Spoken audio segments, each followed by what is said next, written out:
My father was a broken man, nothing more than an empty shell of his former self after serving one too many tours in a war no one ever understood why we fought. It didn't help that my mother, who already checked out mentally, fell pregnant with an unwanted child. Rather than reveling in the joy of creating life, my father dug himself deeper into the bitter hole of hatred he had spent so many years digging. Not only had I unwillingly intruded his existence, but I was born with a pretty obvious birth defect. My face never fully developed in the womb, presumably due to the drugs my mother consumed to cope with the stress of abuse. Whatever the case, it left me with only one functioning eye and a half-paralyzed face. He used to tell me that the day I was born was the worst day of his life, that I was nothing more than a burden, an accident not meant for this world. Needless to say, I hated myself. I felt ugly, and my father did everything in his power to make sure I understood just how much of a freak I was. He never put a hand on me, nor my mother. I'll give him that, I suppose. But abuse comes in many forms. And despite not having the guts to kill me himself, I knew he wanted nothing more from me to just disappear. And even as a young child, I wished I had never been brought into this world. That would all change the night I met my very own angel. On one particularly long night, I was kept awake by another shouting match between my drunken father and my drugged-out mother. We'd fallen into extraordinary debt with both my dysfunctional parents, unable to hold down a job. I lied, hidden beneath my blanket, clutching my one and only friend, my stuffed animal, a swan that had suffered one too many tears, broken and ugly just like myself, but that's just what made me love it so deeply. Something shifted in the corner of my room, changing my entire atmosphere. Air turning heavy, and the sounds of the heated argument were suddenly drowned out to muffled cries in the distance. I peeked out from under my cover, thinking that my father had come up to shout at me, but the legs that greeted me did not belong to anyone, or anything that I'd ever seen before. They were beaten and cracked, dark liquid seeping from the tears in them. As I moved my eyes up to see the rest of its naked body, it became apparent that this creature was severely wounded, charred skin covering the entirety of its being.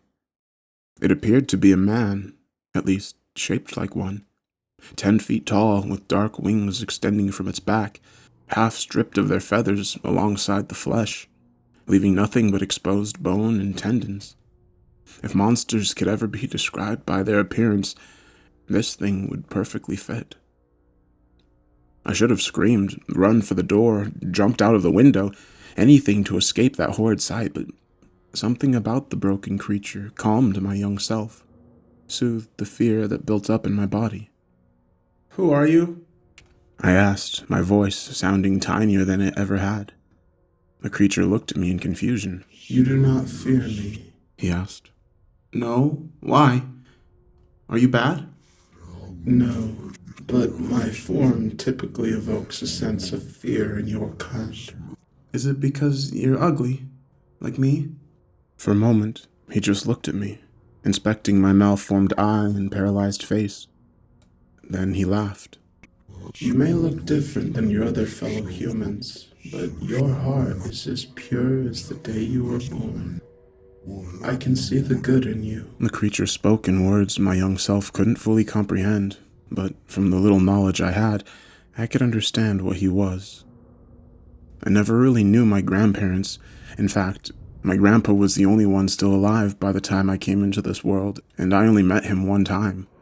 Sick and riddled with tumors, he told me a story about the purest creatures in existence, the ones that would look after lost souls such as himself during their final moments in life.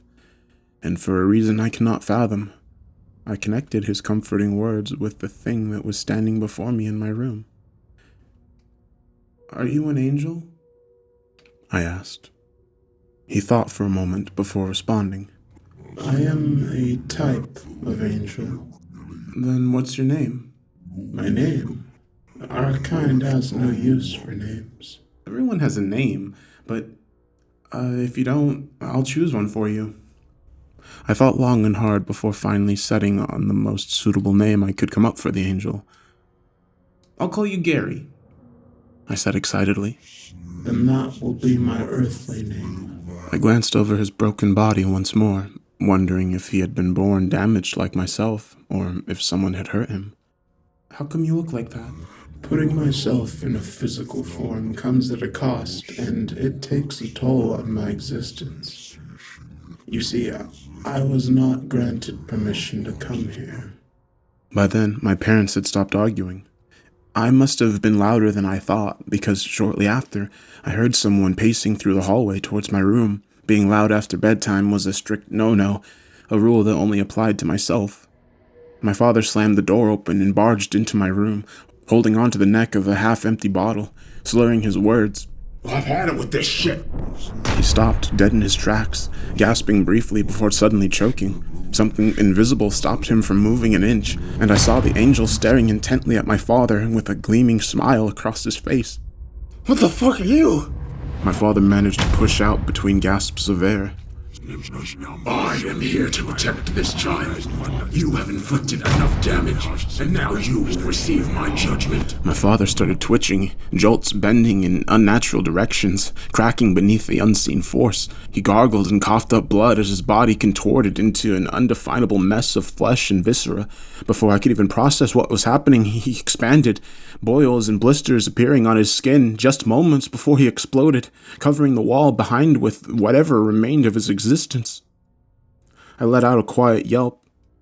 It was as much as my terrified little body would allow. "I'm sorry you had to witness this. Had there been another way, he meant you harm, and with time he would have caused your death. Not today, nor tomorrow, but I had to stop him before he caused irreparable damage." With a wave of his hand, the remains of my father turned to dust and disappeared, leaving no trace that a murder had just happened. "I have to go. I will return when the time is right, but I'm afraid this is just the beginning of things to come. I am so sorry."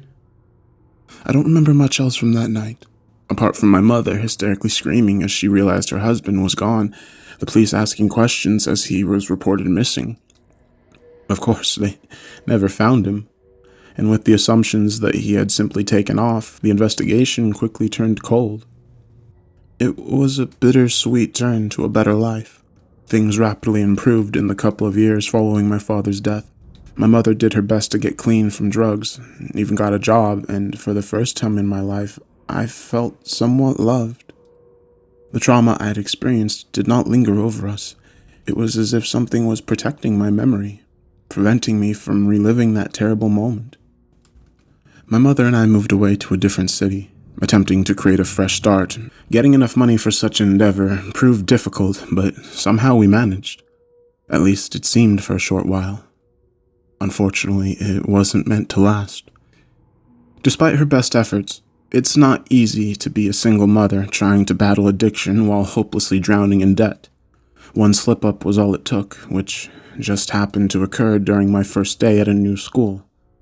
I could already tell something was wrong when she picked me up from school, and in hindsight, I should have understood enough to alert a teacher, but suffering from trust issues and being incapable of thinking even moments ahead, I let her get behind the wheel of a car.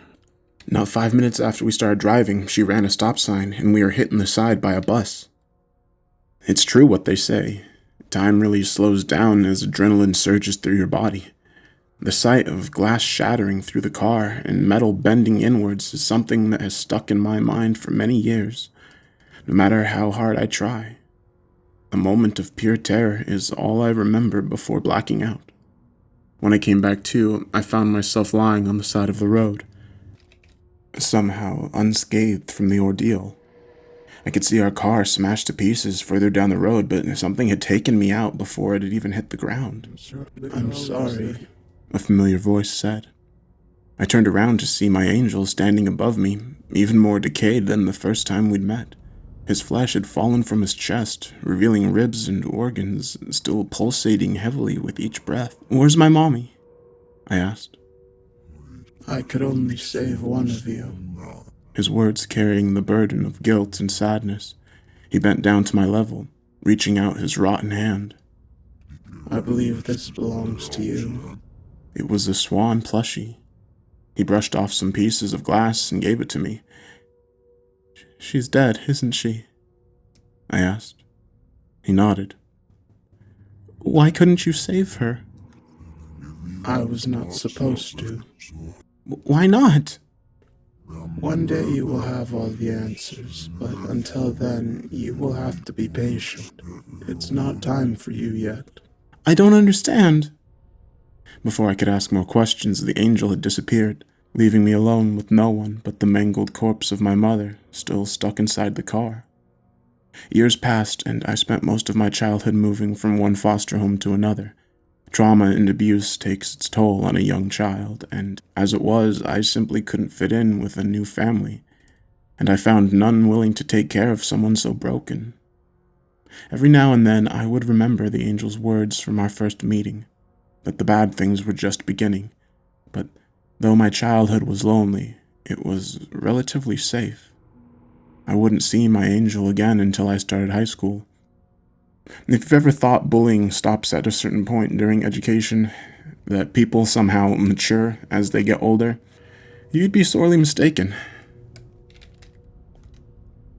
Due to my deformed appearance, I couldn't seem to escape the nasty looks nor gangs of bullies.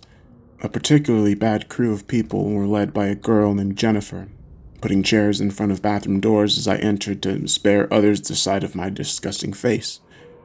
One day, just following physical education, I wasn't fast enough to shower and exit the locker room, and as a result, I found myself trapped by Jennifer's vicious gang of misfits. They'd stolen my clothes, pointing out that if I just spent the rest of the day naked, maybe it would distract people from my disfigured head. They laughed together as they shoved me around, cold, wet, and naked. I could do nothing but hold back my tears. Out of nowhere, the angel appeared. He placed himself directly behind the squad of girls and looked at me. His wings had most definitely fallen off by that point, leaving only a few bone fragments protruding from his back, and his face had become an unrecognizable mess of torn flesh. He simply nodded before vanishing into thin air as he always did. No sooner had the angel left before Jennifer started screaming her lungs out. She had glanced in the mirror and seen the angel, but that wasn't what caused her to get so upset.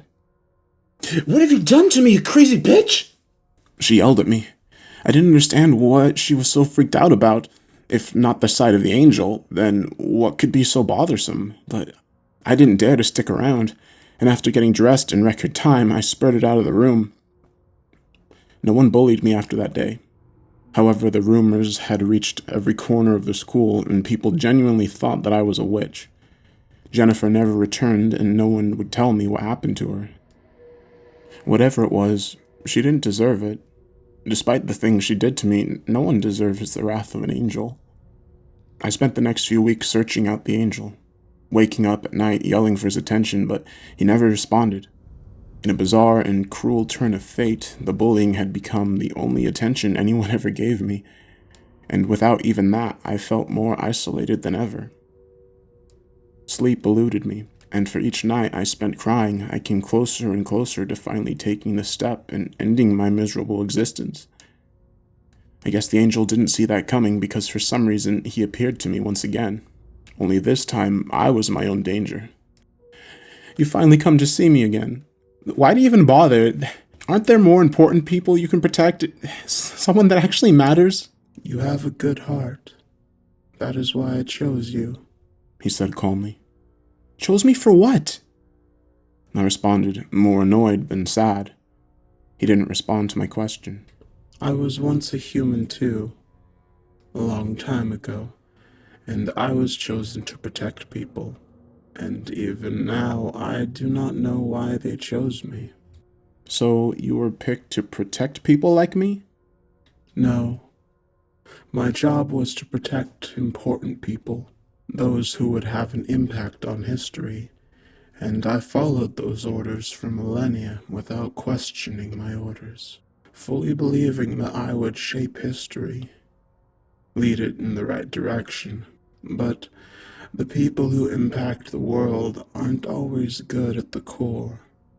a fact that took me far too long to realize. I was confused. At that point in time, it didn't feel like I would have any important impact on history, so I asked the only question I could. So, you think I'll have an important impact on the world? He shook his head. I cannot define importance, nor external beauty, nor fairness. I abandoned my post because I stopped believing in it.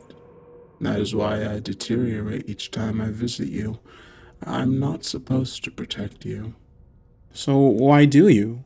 Because you are a good person. Good enough to let other people suffer? I asked, getting angrier by the minute. He looked at me in confusion, as if his past actions hadn't allowed other people to get hurt or even die. I do not understand. What did you do to Jennifer? I demanded to know. She had been a horrifying nightmare during the past couple of years, but did her torture warrant whatever the angel had done? I only made her see what she truly is, he said. And what is that? Someone with darkness in their heart. I shook my head in a mixture of sadness and anger. Well, what's going to happen to her? That does not matter. Yes, it fucking does! The truth about her will weigh her down, and she will eventually give up on herself, because the only thing she sees in the mirror is her own soul. Her life will end by her own hand. We stared at each other in silence. Despite no words being spoken, we communicated. The angel showed me visions of the future, the pain I would go through because of the evil in people's hearts, and he showed me that all of it could be fixed if only I allowed him to help me. I won't let you do this! Stop it right now! I have to protect you. Not like this! You care about her, despite what she has done. I thought about the statement for a while. Of course, she meant nothing to me, but letting someone kill themselves so I could avoid discomfort was a disturbing thought. Whatever you did, undo it. This is not how I want to deal with my problems. So her actions should not be punished. She's a kid like me. She can still change. He acknowledged my demand, and I could tell he was about to leave. Wait! I rummaged through my drawer to look for my old things. After a minute, I pulled out the swan plushie from my childhood. By then, its color had faded, and each limb was partially torn.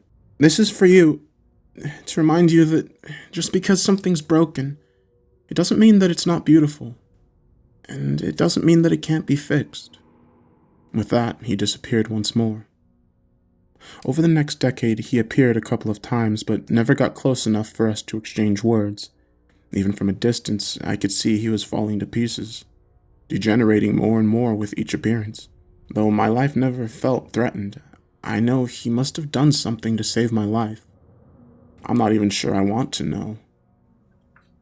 Only hints of dangerous things would let me know that there are horrors in this world around each corner, and if we knew half of it, we'd probably be too afraid to even leave our homes. I started wondering if everyone had their own angel like mine. One that had abandoned their post in order to protect insignificant but decent people. It wouldn't be until the summer of 2018 we would be close enough to even exchange words, and as I now know, it would be for the very last time. A simple night out, and after years of coming to terms with my past, I had gotten an education, a job, and even a few friends. Life had become bearable. We decided to hit the clubs. My friends insisted that I try something new, but I left early. Clubs were not really my scene, but it's not always safe to go home alone at night. It's not safe when people think you're an easy target. As I crossed the empty street, a heavily dressed stranger approached me. He was wearing a hoodie, just enough to make it impossible to identify him, and it immediately made me uncomfortable. He bumped into me and demanded that I handed over my wallet. As he did, I felt something hard press against my side, either a knife or a gun. I was never good at identifying these things, but I feared for my life. Immediately after feeling panic set in, I saw my angel appear before the both of us. He was missing a leg and half of his face started to slough off. The mugger screamed in horror and froze. My memory shot back to my paralyzed father being torn apart by the angel, but this time nothing happened. The mugger simply stood frozen in place for a minute. I will not kill him, but he will be in a great deal of pain when he wakes up. The mugger fell limp to the ground, a few drops of blood seeping from his nose and ears. As soon as the threat was eliminated, the angel collapsed as well. He was falling apart. I ran over and embraced what remained of him in my arms. I wanted to say something, provide a few words of comfort, but nothing came out. "Do you remember the name you gave me?" he asked. I thought back to our first meeting. It was a stupid thought by a 5-year-old girl, but I remembered. "Yes, I called you Gary." He smiled at me. "That is a good name." Thank you," I said as tears started forming in my eyes. His flesh tore apart under my fingers, just disintegrating as I held his hands, leaving behind pieces of flesh and bone fragments. "Please, tell me how I can save you." "I have lived for thousands of years, and only by helping you was it worth anything. I made my choice. The question is, will you accept?" "Accept what?" "I chose you for a reason. The world needs someone to keep them safe. Normal people just trying to get through life." I knew what he was suggesting. He wanted me to be an angel like him, to help others in need.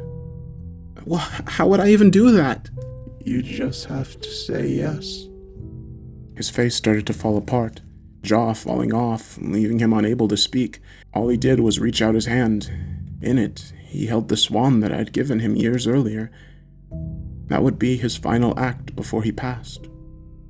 I cried, holding the angel's dead body. He had kept me safe my entire life, and for the first time ever, I was truly alone, wondering what even happens to angels as they die. It has been a month since I last saw Gary, and since then I've tried to make a choice.